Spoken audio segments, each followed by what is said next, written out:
Gojek Pay Later atau GoPay Later teman-teman ya.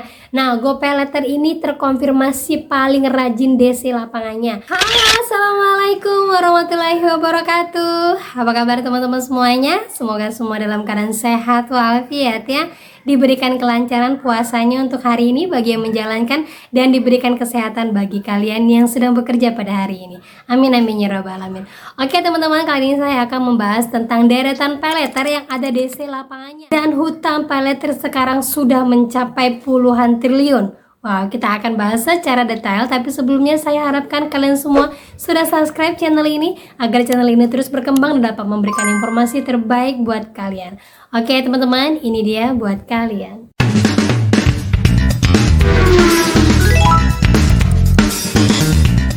Oke teman-teman, kita mau bahas dulu yang lagi viral, yaitu Menteri Perekonomian PMK Bapak Muhadjir Effendi mengatakan bahwa korban judi online akan diberikan bansos dan akan dimasukkan dalam data terpadu kesejahteraan sosial.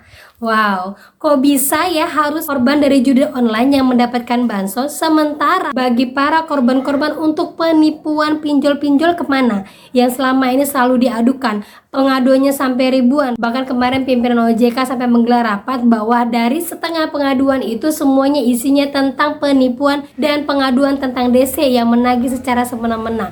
Nah, yang ini kemana? Kenapa tidak dapat bansos? Karena rata-rata orang yang menggunakan pinjol itu bukan menengah ke atas, orang yang menengah ke bawah. Sementara pengguna judi online itu semuanya relatif. Hampir semua menggunakan judi online. Ingat kemarin ada Letnan 2 yang sampai menggunakan uang dari kesatuannya hingga 800 juta hanya untuk bermain judi online.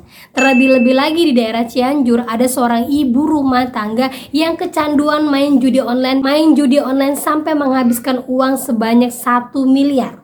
Nah, kenapa yang seperti ini harus mendapatkan bansos, sementara kita yang benar-benar menggunakan pinjol untuk kebutuhan ekonomi kita tidak pernah dilirik alias dibiarkan saja, malah yang diberantas pinjol-pinjol ilegal, yang diberantas hari ini besok tumbuh lagi. Nah, ini membuktikan bahwa negara kita sedang tidak baik-baik saja. Untuk itu buat teman-teman semuanya, kalau sempat terjadi kejadian bahwa judi online diberikan bansos, kalian lanjutkan galbe, jangan pernah bayarkan sekalipun. Lanjutkan galbe nasional biar semuanya diperhatikan sama pemerintah. Biar jangan hanya judi online saja. Kalau judi online itu kan sebenarnya kesenangan ya kan, kesenangan yang akibat kecanduan akhirnya membuat dirinya terpuruk, akhirnya membuat dirinya terus-terus terjerat sama yang namanya judi online dan menghabiskan harta benda sampai keluarga tercerai-berai. Nah, lebih mirisnya lagi pinjol-pinjol yang banyak digunakan sama guru-guru honorer yang memang terpaksa menggunakan pinjol karena gajinya tidak cukup. Nah, ini kenapa tidak jadi pemerhatian pemerintah? Bingung deh saya sama negara kita teman-teman ya. Ini saran dari saya, kalau sampai ini terjadi, benar-benar ketok palu untuk rencana dari Menteri Perekonomian mensahkan tentang pelaku judi online sampai diberi bansos. Ayo galbay nasional dimanapun kalian berada. Gitu teman-teman ya. Oke teman-teman, kita lanjut lagi ke pokok pembahasan kita, yaitu piutang dari pay later menembus angka 6,47 triliun per April 2024. Di bulan Maret 2024 itu hutang untuk pay later sendiri mencapai 6,13 triliun. Hanya berjarak 1 bulan saja puluhan miliar sudah digunakan untuk pay later. Wow, ini luar biasa ya. Dan informasinya OJK akan mengkaji ulang lagi khusus untuk peraturan pay later agar nantinya hutang dari pay later ini tidak terus melonjak dan akhirnya menembus angka yang luar biasa fantastis. Itu adalah uang-uang yang beredar di masyarakat yang belum kembali kepada perbankan, yang perbankan sendiri memang sudah gelontorkan uang itu karena banyaknya orang yang menggunakan pay later ketimbang menggunakan kartu kredit. Wow, ini luar biasa teman-teman ya. Jangan sampai kita juga masuk ke dalam pay later ini, karena pay later ini ada beberapa yang terkonfirmasi sudah ada DC lapangannya. Nah, di sini saya sudah ada catatkan, walaupun DC lapangannya ini hanya sekitar Jabodetabek, kebetulan sekali khusus untuk pay later banyak yang di ACC hanya di daerah Jabodetabek dan Pulau Jawa saja. Untuk yang di luar-luar kemungkinan itu ada tapi hanya sebagian saja. Gitu teman-teman ya. Nah, di sini ada sekitar 1, 2, 3, 4, 5, 6 yang memang terkonfirmasi DC lapangannya ada untuk paylater. Nah, paylater sendiri itu masuk ke dalam SLIK OJK.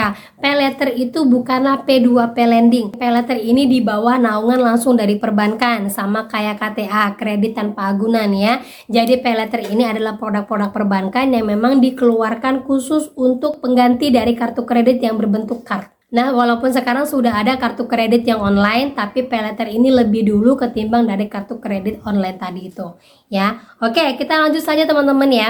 Di sini ada Aku Laku Paylater. Nah, Aku Laku Paylater ini sempat ya diblokir ataupun dibekukan dulu sementara karena terbukti telah melakukan gestun-gestun di berbagai merchant. Dan itu pun mereka jor-joran untuk ini iklannya ya. Nah, lanjut lagi ada Lazada Paylater. Nah, Lazada Paylater ini ada DC lapangannya untuk wilayah Jabodetabek dan sekitarnya. Ya, berarti untuk daerah Jawa Tengah itu ada tapi mungkin hanya acak dan random-random saja. Tapi untuk wilayah Jabodetabek hampir semuanya ada DC lapangannya. Ya. Oke, lanjut lagi dana paylater. Nah, ini dana paylater ini sempat naik ya kemarin ya.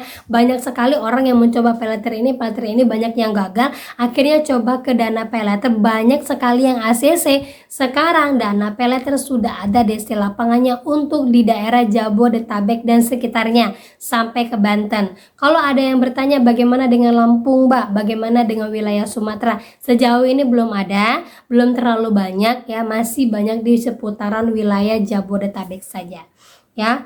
Oke, lanjut lagi Gojek Paylater atau GoPaylater teman-teman ya. Nah, GoPaylater ini terkonfirmasi paling rajin DC lapangannya ada di sekitaran Jawa, yaitu Jabodetabek, Jawa Barat sampai ke Jawa Timur, itu pun masih random Jawa Timur ya. Jawa Tengah juga masih random. Terus untuk wilayah Sumatera itu ada di daerah Medan ataupun Sumatera Utara, itu sudah ada yang didatangin beberapa orang di kota-kotanya saja. Kalau untuk Kalimantan ataupun Sulawesi hampir belum ada DC lapangannya. Kalau untuk Lampung, informasinya sudah ada yang datangi DC teman-teman. Berarti Gojek ini sudah sampai ke Lampung, tetapi mungkin dia random ya, tidak semuanya didatangin. Sama juga dengan yang di Medan. Ya mungkin daerah-daerah pelosok nggak didatangi lah, hanya kota-kota aja yang gampang ditempuh dengan kendaraan. Oke, lanjut lagi. Ada Traveloka Paylater. Traveloka Paylater ini ada DC lapangannya di daerah Jabodetabek. Ya, kalau misalnya daerah Bandung gimana Mbak? Bandung ada. Ya, Bogor gimana? Bogor ada. Gitu teman-teman ya. Lanjut lagi, yang terakhir itu adalah Bukalapak Paylater. Bukalapak Paylater ada DC lapangannya juga di daerah Jabodetabek dan daerah Jawa Barat. Untuk Jawa Tengah, Jawa Timur itu belum ada, apalagi untuk daerah Sumatera. Karena kebetulan banyak sekali orang yang menggunakan paylater itu di wilayah Jawa saja. Kalau untuk yang lain-lainnya itu paling Shopee Paylater. Nah, kebetulan Shopee Paylater ini belum ada DC lapangannya kecuali kalian gestun. Ada beberapa orang yang sampaikan kepada saya untuk wilayah Palembang, terus Jambi, katanya pernah didatangin sama DC lapangan khusus untuk S-Paylater. Tetapi setelah saya konfirmasi ulang, ternyata kebanyakan ini gestun di merchant-merchant. Jadi yang datang itu DC dari merchantnya atau toko-toko yang mengeluarkan gestun-gestun ini tadi. Jadi kalau memang untuk resmi DC langsung dari S-Paylater ini hanya ada di daerah Jabodetabek saja, itu pun sedikit saja. Hampir tidak ada. Yang lebih banyak itu untuk yang pinjaman dari modal ya, selebihnya itu belum ada. Kita nggak tahu nanti ke depan ya, karena insya Allah nanti pertengahan bulan informasinya Shopee sudah mulai menurunkan DC lapangannya, tapi tidak tahu daerah mana saja. Kita akan update lagi biar nantinya kalian tahu dan kalian bisa pastikan posisi kalian. Tapi perlu diingat, untuk DC datang ke tempat kalian jangan pernah kalian khawatirkan, jangan pernah takut, terima saja seperti biasa. Sebelum dia menagih, tanyakan identitas lengkapnya, dan jangan lupa siapkan HP kalian untuk sewaktu-waktu merekam seandainya DC berlaku kasar. Gitu teman-teman ya. Nah, untuk paylater yang saya sebutkan ini sudah pasti akan masuk ke dalam SLIK OJK. Kalau misalnya dia bukan atas nama paylaternya, berarti dia atas nama bank pendananya. Misalnya Bank BNI, itu ada yang namanya Aku Laku Paylater ataupun Traveloka Paylater ataupun nanti bank-bank yang lain. Gitu teman-teman ya. Nah itu dia ya teman-teman ya untuk paylater yang ada di si lapangannya. Nah untuk kedepannya kita akan update lagi bahwa paylater ini mungkin akan berubah peraturannya. Apakah mungkin akan sedikit saja orang yang menggunakannya ataukah dibatasin tidak boleh sampai puluhan juta satu orang, hanya beberapa juta saja, dan mungkin kelengkapannya akan lebih diperketat lagi. Nah kita akan update lagi. Tetapi bagi kalian yang sampai saat ini belum bisa membayarkan paylater, jangan pernah memaksakan diri untuk terus membayar paylater kalian. Walaupun tahu masuk ke dalam slik OJK, saya yakin kalian gunakan paylater itu dengan bijak, sehingga walaupun saat ini kalian galbay dalam keadaan yang baik-baik saja, dan kalian tetap kuat mental menghadapi apapun itu terorannya. Gitu teman-teman ya. Oke, itu dia yang bisa saya sampaikan buat kalian pada hari ini. Semoga menjadi mood booster dan menjadi informasi terbaru lagi buat kalian.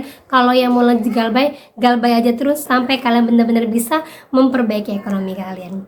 Oke teman-teman, akhir kata saya ucapkan Assalamualaikum warahmatullahi wabarakatuh.